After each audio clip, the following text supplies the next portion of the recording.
In the heart of Mbundira, a small but thriving African village surrounded by rolling hills and ancient baobab trees, lived a woman named Nyarai.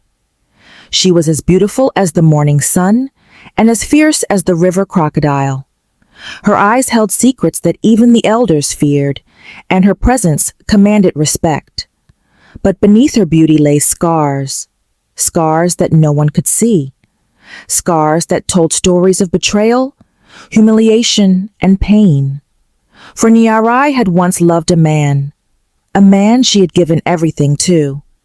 His name was Duma, the village warrior. Yet Duma's love was a mask for deceit. He had not only betrayed her, but led a group of men who defiled and humiliated her, leaving her broken in body and spirit. That night, Nyarai disappeared into the forest. Days turned into weeks, and the villagers believed she had been taken by spirits.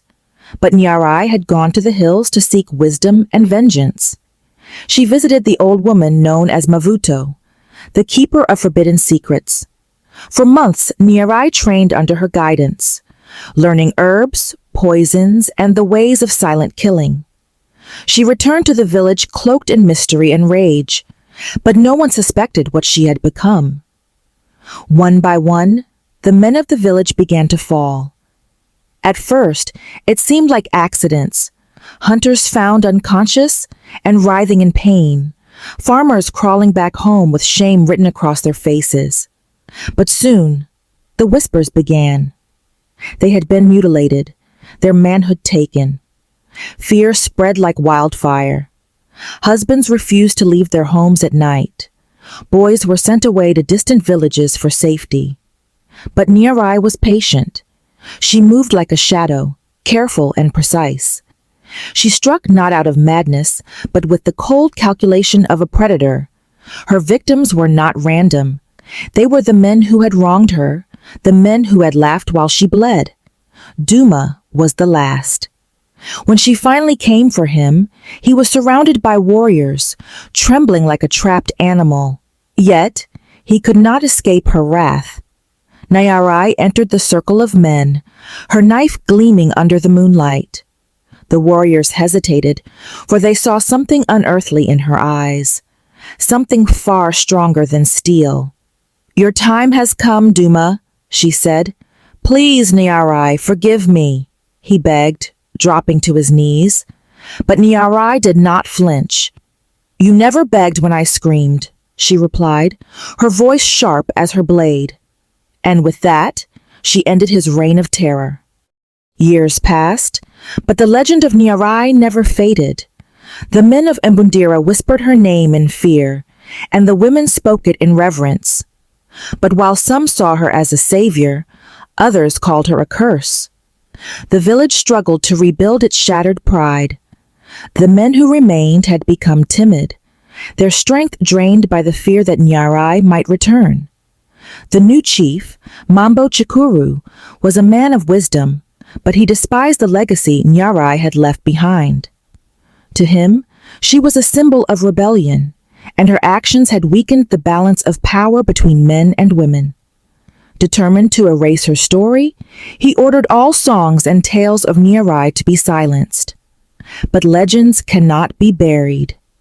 One night, as the village prepared for the annual harvest festival, a shadow returned to Mbundira. It was Tariro, a young woman whose face bore the same fiery spirit as Nyarai. She was Nyarai's niece, and though her tongue was soft, her heart burned with the same rage. Tariro carried a secret. She had spent her childhood in the forest with Nyarai, learning the arts of herbs, hunting, and survival. Nyarai had trained her, preparing her for a time when the village might forget her warnings. Tariro had returned because the shadows of violence had crept back into Mbundira. A new group of men, warriors under Chief Chikuru's command, had begun taking women as trophies. They called themselves the Blood Spears, and they reveled in cruelty, believing no one would challenge their power. Tariro watched them closely, her eyes sharp and calculating. She remembered the stories Nyarai had told her about betrayal and vengeance. But this time, She did not act alone. She gathered the women of the village, those who had long lived in silence and fear, and trained them in secret. They became the daughters of Nyarai, a sisterhood bound by blood and revenge. One by one, they lured the blood spears into traps, poisoned food, hidden pits, and silent attacks under the cover of darkness. The men awoke in terror, discovering their manhood severed and their power stripped away. The village erupted in chaos. Chief Chikuru ordered hunts to capture the rebels, but they moved like ghosts, striking and disappearing into the shadows. Finally, Chikuru himself was taken. Tariro stood before him, the same knife that Nyarai had once wielded glistening in her hand. "You thought killing a legend would bury her," Tariro said, "but legends never die. They rise again through us."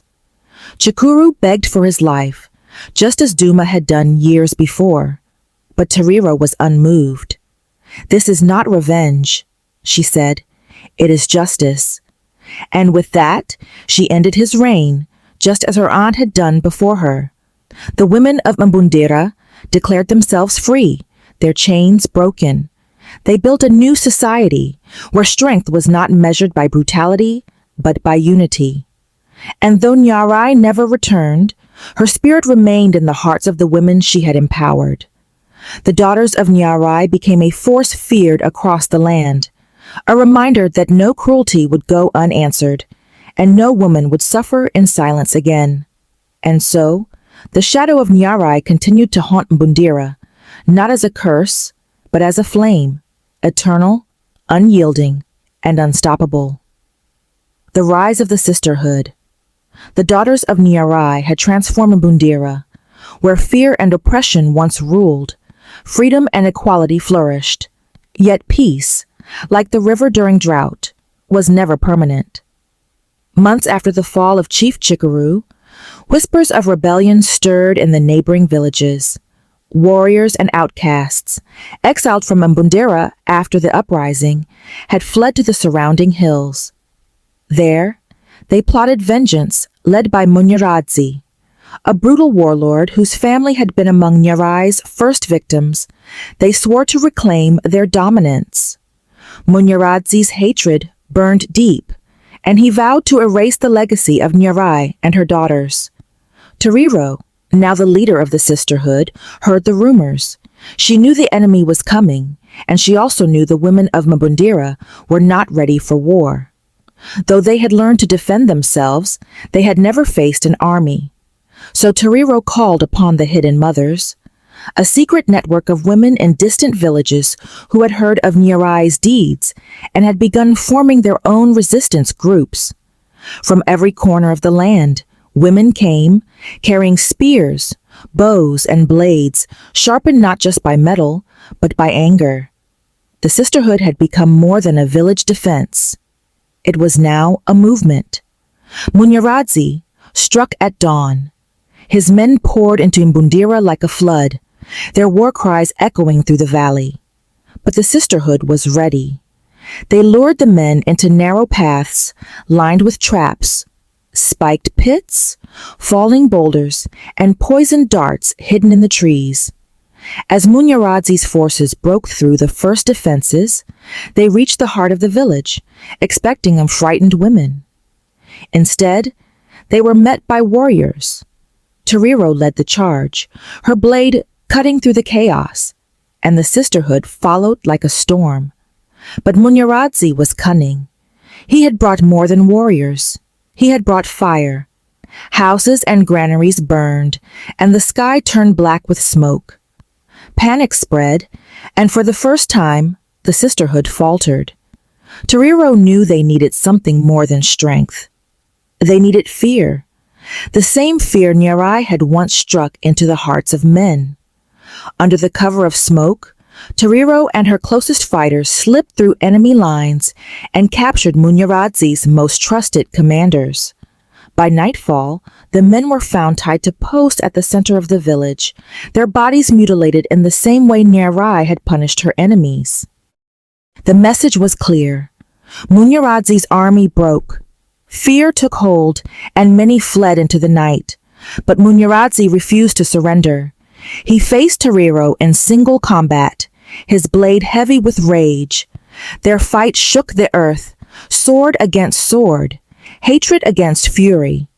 But Tariro fought not for revenge, but for her people, for her legacy. And in the end, she struck him down. As he fell, the remaining men surrendered, and the fires were extinguished. The dawn of a new era. In the aftermath, the Sisterhood declared Mbundira a sanctuary, a place where no man could rule and no woman would kneel. They sent messengers to neighboring villages, offering refuge to women who sought freedom and protection. But they also offered men a chance to change. Those who laid down their weapons and vowed to respect the Sisterhood were allowed to stay, not as masters, but as equals. Over time, Mbundira became more than a village. It became a symbol, a fortress where justice reigned and fear of Nyarai's legacy kept oppressors at bay. And though Tariro grew older, her spirit remained unbroken. She knew that the world would always test them, and new enemies would rise. But the Sisterhood had proven one thing. They were unshakable. They were eternal. They were daughters of vengeance. And the legend of Nyarai lived on, not as a shadow of fear, but as a flame of hope. The blood oath. Years passed, and the Sisterhood thrived. Mbundira had become a fortress of equality and strength, attracting women from distant lands who sought safety and purpose. Tariro, now older and wiser, was revered as the mother of blades, a living symbol of the legacy left by Nyarai. But peace was fragile. Far to the east, beyond the great river, a new threat emerged, a tribe known as the Iron Fangs, led by a monstrous king called Ngwazi the Butcher. Ngwazi was not an ordinary man. He ruled through terror, branding his enemies with red-hot iron and leaving fields of corpses as warnings. He heard tales of Mbundira and its women warriors, and their defiance enraged him. "This is a sickness," he growled. "Women cannot rule. They must be tamed." With a horde of mercenaries, Ngwazi marched toward Mbundira, determined to burn it to the ground. The call to arms. Tariro knew that this battle would be unlike any before. The Iron Fangs were ruthless, and their numbers dwarfed the Sisterhood. She gathered her council and spoke with fire in her voice. "This is not just a fight for Mbundira. This is a fight for every woman who has ever been silenced, beaten, or broken. We will not run. We will not bow. We will fight like lions, and we will make them fear our names." The women raised their weapons high, chanting Nyarai's name. Tariro then performed the blood oath, an ancient ritual passed down from Nyarai herself. Each warrior cut her palm, letting her blood mix with her sisters as they swore. "We fight as one. We die as one. And if we fall, we rise again as shadows in the night." The Sisterhood's numbers swelled as messengers called allies from every corner of the land.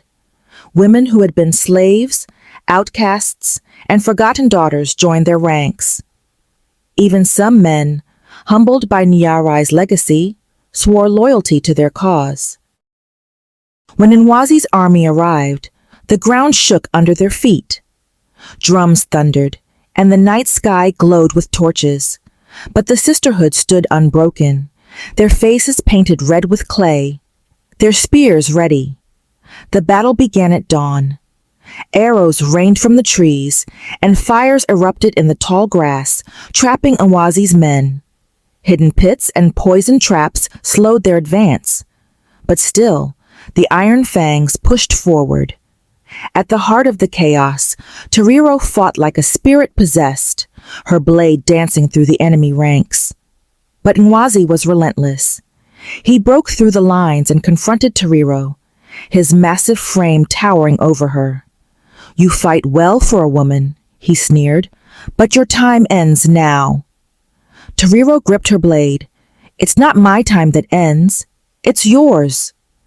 Their duel shook the battlefield. Nwazi's strikes were heavy, but Tariro was fast.